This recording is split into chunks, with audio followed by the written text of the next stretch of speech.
एक सवाल यह भी उठता है कि जब सीएम शिवराज छोटा मंत्रिमंडल चाहते हैं तो फिर सिंधिया बड़ा मंत्रिमंडल क्यों चाहते हैं? आखिर यह छोटे और बड़े मंत्रिमंडल की लड़ाई क्यों शुरू हो गई? क्या सिंधिया और शिवराज में एक वर्चस्व की लड़ाई की शुरुआत के नजरिए से इसको देखा जाए?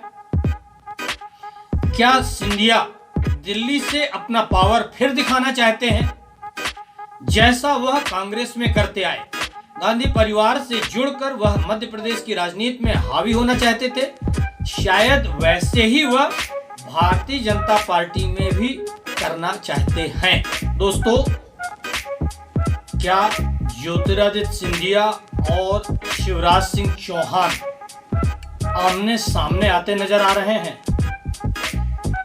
CM Shivraj Singh Chauhan corona virus व लॉकडाउन को लेकर मंत्रिमंडल विस्तार टाल रहे थे, मगर विपक्षी दल कांग्रेसी नेताओं के तानों ने शिवराज को मंत्रिमंडल गठन के लिए मजबूर किया। शिवराज चाहते हैं अभी छोटा मंत्रिमंडल बनाकर कांग्रेसियों का मुंह बंद कर दें, मगर इसके पीछे की सियासी चाल यह भी हो सकती है कि सिंधिया समर्थकों को मंत्रिमंडल में कम स्थान मिले या सिर्फ नाम के मंत्री बना दिए जाएं, कमजोर विभाग देकर। सिंधिया ने भाजपा ज्वाइन करते समय पूरी भाजपा के सामने शिवराज सरकार के समय मंदसौर में हुए किसान गोली कांड की आवाज उठाई थी। यह आवाज साफ संकेत दे रही है कि सिंधिया ने शिवराज का खुला विरोध किया।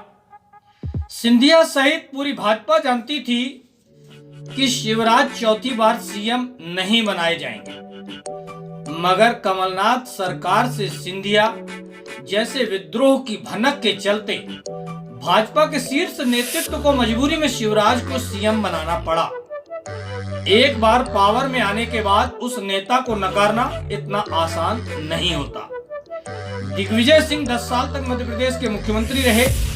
15 साल बाद कांग्रेस सत्ता में लौटी, मगर सीएम कमलनाथ की सरकार पर दिग्विजय सिंह पूरी तरह से हावी रहे।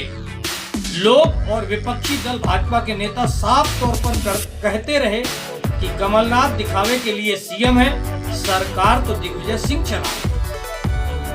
सिंधिया के सामने भी शायद यही संकट रहा हो कि कमलनाथ सरकार को दिग्विजय सिंह चला रहे हैं, जबकि कांग्रेस को प्रदेश की सत्ता में लाने का श्रेय सिंधिया को जाता है। सिंधिया ने कांग्रेस की सत्ता वापसी के लिए बहुत मेहनत की थी। सिंधिया की सुनी अनसुनी होने लगी, उन्होंने विद्रोह कर दिया। 22 विधायकों सहित भाजपा के हो लिए, सरकार गिर गई। दिग्विजय सिंह की तरह ही शिवराज सिंह चौहान भी 13 वर्ष मध्य प्रदेश के मुख्यमंत्री रह चुके। ऐसे में अगर भाजपा उन्हें किनारे करके किसी और को सीएम बना देती तो आने वाले 1-2 माह में हो सकता कि फिर से कांग्रेस की सरकार शिवराज के समर्थन से बन जाए। कहने का तात्पर्य यह कि शिवराज में विद्रोह के स्वर पनप सकते थे।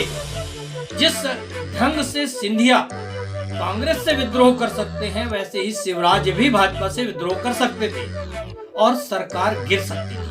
भाजपा के शीर्ष नेतृत्व ने सीएम बदलने का फैसला टाल दिया। शिवराज चौथी बार सीएम बन गए। इससे एक बात और पता चलती है कि जो एक बार सत्ता की कुर्सी में बैठेगा, वह पार्टी से ऊपर उठकर अपनी अलग एक ताकत बना लेता है। उसे हटाना मुमकिन नहीं। मध्य प्रदेश में कांग्रेस दिग्विजय सिंह के बिना नहीं चलेगी, तो भाजपा शिवराज के बिना अब नहीं चल पाएगी।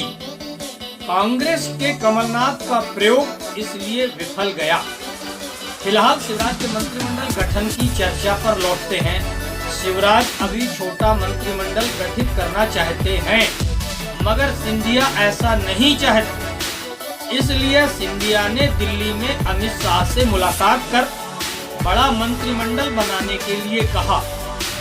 यह खबर मीडिया में सुर्खियां बनकर वायरल हुई। सवाल यह भी उठता है कि सिंधिया पार्टी के राष्ट्रीय अध्यक्ष जेपी नड्डा या पीएम मोदी से मिलने की बजाय अमित शाह से ही क्यों मिले? यह बात भी साफ संकेत देती है कि राष्ट्रीय अध्यक्ष भले ही नड्डा बन गए हो, मगर चलती अमित शाह की ही है। शिवराज के मंत्रिमंडल बनने से सिंधिया का भविष्य भी तय हो जाएगा कि भाजपा उसे कितना महत्व देती है या सिंधिया का इस्तेमाल कर लिया गया। शिवराज ने कमलनाथ को रावण और सिंधिया को विभीषण कहने के भी कुछ मायने होंगे।